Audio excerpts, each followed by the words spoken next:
যারা মাওলা তোমারে আল্লাহ কইয়া ডাকতেছে হাসরের ময়দানে নূরের পর্দা বেদ করে তাদের সাথে তুমি দেখা দিও। কুড়িগ্রামের ইস্তেমার পাগলারা এবার একটা আওয়াজ দিয়া দাও, তিনি কে? আমার মালিক ডাক দিয়ে আমার পৃথিবীর মানুষ আমি আল্লাহ পাক রব্বুল আলামিন 104 খানা কিতাব দুনিয়ার ভিতরে দিয়েছি, সব কিতাব গ্রন্থ সব বিলুপ্ত করে দিয়েছি। আমি আল্লাহ তাআলা পয়গম্বর বিশ্ব নবীকে 570 খ্রিস্টাব্দে 12 রবিউল আউয়াল রোজ সোমবারে দুনিয়ার ভিতরে আগমন করাইয়া আল্লাহর নবী পয়গম্বর বিশ্ব নবী মুহাম্মদ রাসূলুল্লাহকে আস্তে আস্তে করে বড় বানাইয়া 40 বছরে উপনীত করিয়া আমি মালিকের আরশে আজিমের তক্তায় লিখিত কোরআন জিবরাইল আলাইহিস সালাতু ওয়াস সালামের মাধ্যমে 610 খ্রিস্টাব্দে বিশ্বনবী মুহাম্মদ রাসূলুল্লাহ সাল্লাল্লাহু আলাইহি ওয়াসাল্লামের উপরে গোটা কোরআনুল কারীমকে 22 বছর 5 মাস 14 দিনে নবীর নবুয়ত পাইলেন 40 মক্কি 13 মাদানী 10। এই 23 বছর জিন্দেগীর 22 বছর 5 মাস 14 দিনে গোটা কোরআনুল কারীমকে পয়গম্বরের সিনার ভিতরে ভরপুর করে দেওয়া হয়। আল্লাহর নবী পয়গম্বর বিশ্ব নবী মুহাম্মদ রাসূলুল্লাহ সাল্লাল্লাহু আলাইহি ওয়াসাল্লাম এই কোরআনের প্রচার মক্কায় করতেছিলেন। আমার নবী পয়গম্বর বিশ্ব নবী কোরআনের দাওয়াত দেয়। কোরআনুল কারীমকে যদি জিজ্ঞাসা করা হয় কোরআন তুমি কোন মাসে নাজিল হইলে, কোরআন তুমি রাতে নাজিল হয়েছো না দিনে, আল্লাহ তাআলা ঘোষণা দিয়া বলেন ইন্না আনজালনাহু ফি লাইলাতুল কদর। আমি আল্লাহর কোরআন লাইলাতুল কদরের রাতে আমি নাজিল হইলাম। আমি কোরআন শাহরু রমাদান আল্লাযী উনজিলা ফীল কোরআন, আমি রমজান মাসে নাজিল হইলাম। আমি কোরআনের বাড়ি হইল লাউহে মাহফুজে। আমি কোরআনুল কারীমের লক্ষ্য উদ্দেশ্য মওজু গরজ হইল অন্ধকার থেকে আলোর দিশা দেখানো। আমি কোরআনুল কারীমকে একটা নয় দুইটা নয় 10টা ভাগ করে দিলাম।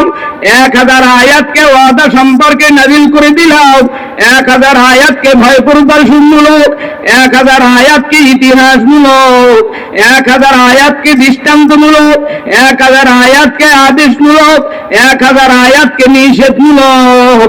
কমপ্লিট 6250 আয়াতকে হালাল সম্পর্কে, 250 আয়াতকে হারাম সম্পর্কে, 100 আয়াতকে প্রশংসামূলক, 66 আয়াতকে বিভেদমূলক।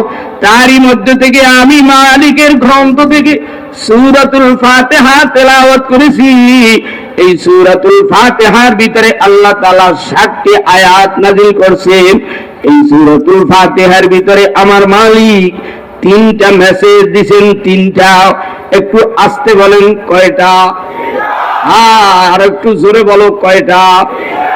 যার জবানের ভিতরে পান সে একবারও সুবহানাল্লাহ বলতে পারে না।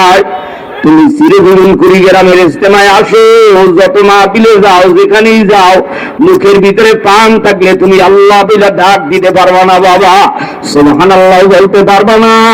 আমিরুল মুজাহিদিন সোনার মানুষ, এই বরিশালের সন্তান, মানুষ ভাগে পায় না এক নজর দেখার জন্য। তোমাদের বাড়ির পাশে এই জল্লার পরে এই উত্তরবঙ্গে আইসা মাটির সাথে গড়াগড়ি করে। কপাল যদি ভালো যাও দলাদলি চাইরা দিয়ে ইস্তিমার মাঠে আইসা আমার মাওলার সঙ্গে প্রেম করো, আমার মাওলারে ডাক দাও। কান্দা গাছে আমার সাহেব কুতুল আলো বদল করি রহমাতুল্লাহ আর কান্দে এখন হুজুরের সাথ ওলি আল্লাহ সন্তানেরা।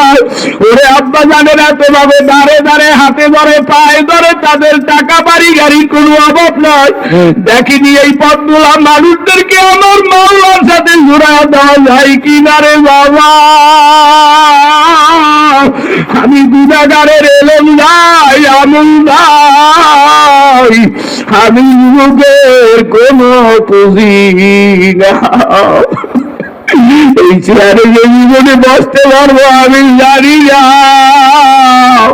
ঘরে আব্বা জানেন আমার সাহেব কুতুল আলম ফজলুল করিম রহমাতুল্লাহ সর্বনাশ, আল কারিম জামে মসজিদের সামনে কুতুবখানা ছিল, চেয়ারের উপরে বহিসা গুনগুন গুনগুন গুনগুন করিয়া কাঁদত।